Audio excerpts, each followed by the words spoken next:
မင်္ဂလာပါရှင်ဒီနေ့ကျမတို့ဆွေးနွေးကြည့်နေတာက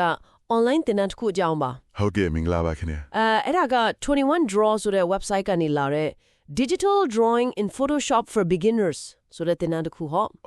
Photoshop နဲ့ပုံဆွဲတာစလေလာမယ့်အတူတွေတော့ပေါ့ဟုတ်ပါတယ်အထူးသဖြင့် Photoshop သုံးကျင်တဲ့သူတွေအတွက်ပေါ့လေဒါပေမဲ့တခြား software သုံးမဲ့သူတွေအတွက်လည်းသုံးဝင်နိုင်မယ့်အချက်တွေပါမယ်လို့ဆိုထားတယ်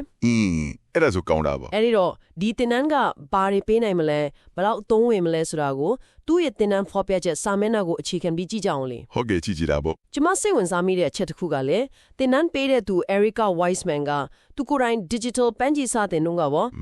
အဲ့ဒီတော့ကငါသားသားဒီကြိုတီးခဲ့ရင်တော်တော်ကောင်းပါပဲလို့သူဖြစ်ခဲ့မှုတဲ့အရာတွေကိုအခြေခံပြီးဒီသင်တန်းကိုလုပ်ထားတယ်လို့ပြောတယ်ဒါကတော်တော်လေးကောင်းတဲ့အချင်းကမှုပဲဆိုတော့ကသူကိုယ်တိုင်အခက်အခဲကိုသိထားတော့လေဟုတ်တယ်ဘယ်နာမှအစပြုသူတွေခက်တယ်လေဘာကိုအရင်ရှင်းပြတယ်လဲဆိုတာ तू ပိုသိနိုင်မှာပေါ့ဟုတ်တယ်မလားမှန်ပါတယ်အဲ့လိုမျိုးဆိုတော့ပိုပြီးလက်တွေ့ကြမယ်လို့ထင်ရတာပဲကဲဒါဆိုသင်တန်းမှာဘာဒီအဓိကသင်မလဲကြည့်အောင်ဟုတ်ကဲ့ပထမဆုံးကတော့ graphic tablet ဟိုပုံဆွဲတဲ့ပြားလေးတွေဟုတ် drawing tablet ပေါ့ဟုတ်အဲ့ဒါနဲ့ဘယ်လိုလုပ်ရမလဲဆိုတာသင်မယ်ပြီးတော့ Photoshop မှာတကယ်အရေးပါတဲ့ tools တွေပေါ့tools တွေအများကြီးတဲ့အရေးကြီးတာတွေရွေးသင်ပေးမှာပေါ့ဟုတ်ပုံရတဲ့ပြီးတော့ layers ကိုဘယ်လိုသုံးရမလဲဆိုတာအသေးစိတ်သင်မယ်တဲ့layers ကတော့တကယ်ရေးကြည့်တယ် digital art မှာ layers သဘောတရားကိုနားလည်ထားဖို့ကအခြေခံပဲဘာလို့အဲ့လောက်ရေးကြည့်တာလဲနည်းနည်းရှင်းပြပေးပါလားဘာလို့လဲဆိုတော့ဗျာ तू ကပုံတစ်ခုကိုအလွာတွေအများကြီးနဲ့ခွဲဆွဲနိုင်အောင်လုပ်ပေးထားတာဆိုတော့ sketch ကိုတစ်လွာအယောင်ကိုတစ်လွာအရိပ်ကိုနောက်တစ်လွာအလင်းကိုနောက်တစ်လွာအဲ့လိုမျိုးအဲ့လိုခွဲထားတော့ကိုကအယောင်မချိုက်လို့ပြောင်းချင်နေဆိုရင်အယောင်လေးရာတစ်ခုတည်းကိုပြင်လိုက်ရုံပဲတခြားဟာတွေကိုသွားမထိခိုက်ဘူးအဆင်ပြေတာပေါ့အစာဖြူသူလေဆိုမားမပိုကြောက်တတ်လေလေဟုတ်တယ်နောက်ပြီးအဲ့ဒီ blend mode ဆိုတာလည်းပါတယ်နော်အဲ့ဒါကလည်း layers နဲ့ဆက်နေတာ blend mode ဆိုတာကတော့ तू က layer တစ်ခုကသူ့အောက်က layer နဲ့အယောင်ဘလို့ရောဆက်သွားမလဲဆိုတာကိုထိန်းချုပ်တာဥမာ multiply ဆိုရင်အယောင်တွေပိုရင်းသွားမယ် screen ဆိုရင်ပိုလင်းသွားမယ်အဲ့လိုမျိုး effect တွေအများကြီးပဲပုံကိုပိုပြီးအသက်ဝင်စေတယ်ပို professional ဆန်းစေတယ်ဒါတွေကတကယ်လက်တွေ့ကြတဲ့နီးစနစ်တွေပဲ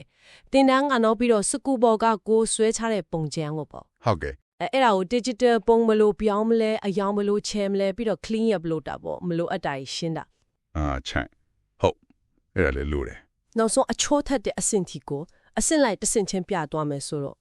လုပ်ငန်းစဉ်တစ်ခုလုံးကိုမြင်ရမှာပေါ့အဲ့ဒီလိုအစအဆုံး workflow တစ်ခုလုံးကိုမြင်ရတာကအကျိုးရရှိတယ်တကယ်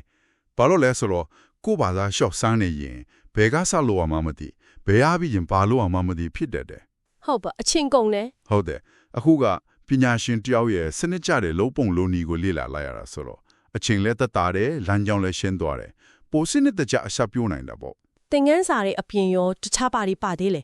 ဗီဒီယိုကတော့နားလေးကျော်သင်ခန်းစာ35ဟိုဆိုတော့တော်တော်များတယ်ဟုတ်လေ့ကျင့်ခန်းလုပ်ဖို့ PDF တွေ Photoshop သုံးနည်းလမ်းညွန်ပြီးတော့သူတို့သုံးတဲ့ brushes ဆိုင်ရင်ဒါလည်းအသုံးဝင်မှာ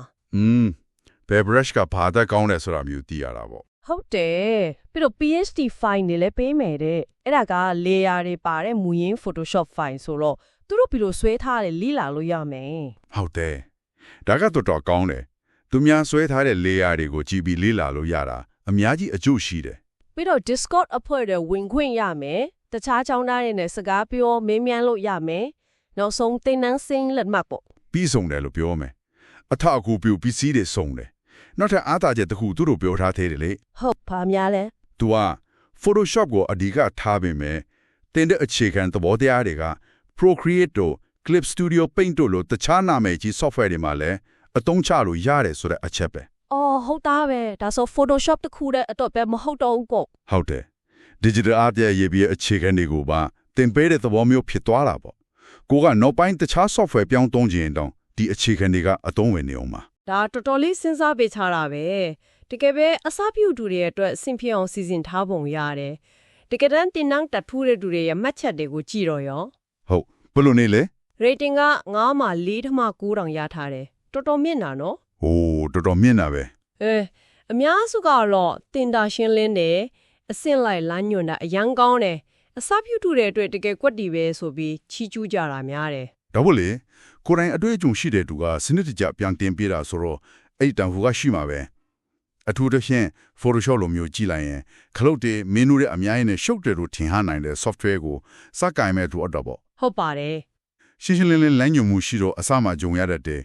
ဟိုဟာရှောင်းနေကြည့်ဒီဟာတွေရှောက်ဆိုင်ရင်လည်းစိတ်တကြတော့တာမျိုးမဖြစ်အောင်ကာဝယ်ပေးနိုင်တာပေါ့ ဟုတ်တယ်ကဲဒါဆိုအနည်းချုပ်ရတယ်နော်ဒီသင်တန်းကစကူဘောက sketch ကနေ digital ပုံအချောသတ်ထိတဆင့်ချင်းတေချာပြပေးတယ် ဟုတ်ကဲ့ အထူးဖြင့် Photoshop ကိုစာသုံးမဲ့သူတွေအတွက်မတိမဖြစ်တည်ထားတဲ့ tools တွေအရေးကြီးတဲ့ layers သဘောတရားတွေအခြေခံ technique တွေကိုကောင်းကောင်းသင်ပေးမှုရတယ် မှန်ပါတယ် digital art လောကထဲကိုဝင်ဖို့စဉ်းစားနေတယ် Photoshop ကိုလည်းစမ်းကြည့်ခြင်းတယ်ဒါပေမဲ့ဘယ်ကဆက်ရမယ်မသိရှုံထွေးနေတယ်လို့ခံစားရသူတွေအတွက်ဒါကရှင်းလင်းတဲ့လမ်းစာတစ်ခုလက်တွေ့ကြကြအစပြုနိုင်မဲ့နီးလန်းတစ်ခုဖြစ်နိုင်ပါတယ်ခင်ဗျာ ကိုဘာသာရှောက်ဆန္ဒထက်ဆိုင်အချင်းကုန်တက်တာပြီးပိုစနစ်ကြတဲ့အခြေခံတစ်ခုကိုတိစောက်နိုင်ဖို့အလားကောင်းတယ်လို့ဆိုရမှာပါ ဟုတ်ပါတယ်တိကျတဲ့လမ်းညွှန်မှုနဲ့အစပြုတာကပိုခရီးကြောက်ကဲ ကဲနောက်ဆုံးအနေနဲ့ပေါ့လေနားထောင်နေသူတွေဆက်ပြီးစဉ်းစားဖို့အချက်လေးတစ်ခုထားခဲ့ခြင်းပါတယ်ဒီလို digital tools တွေကိုကျွမ်းကျင်သွားပြီးဆိုပါစို့ ဟုတ်ကဲ့ ကိုယ့်ရဲ့ဖန်တီးမှုလုပ်ငန်းစဉ်တစ်ခုလုံးကိုရောဘလို့အခြေခံကြပြောင်းလဲသွားစေနိုင်မလဲ စိတ်ဝင်စားဖို့ကောင်းတဲ့မေခွန်းပဲ ဟုတ်တယ်ရိုးရလက်မှုပညာတွေကျွမ်းကျင်မှုတွေရှိပြီးသားလူတစ်ယောက်ကဒီ digital နည်းပညာတွေနဲ့ပေါင်းစပ်လိုက်တဲ့အခါမှာကော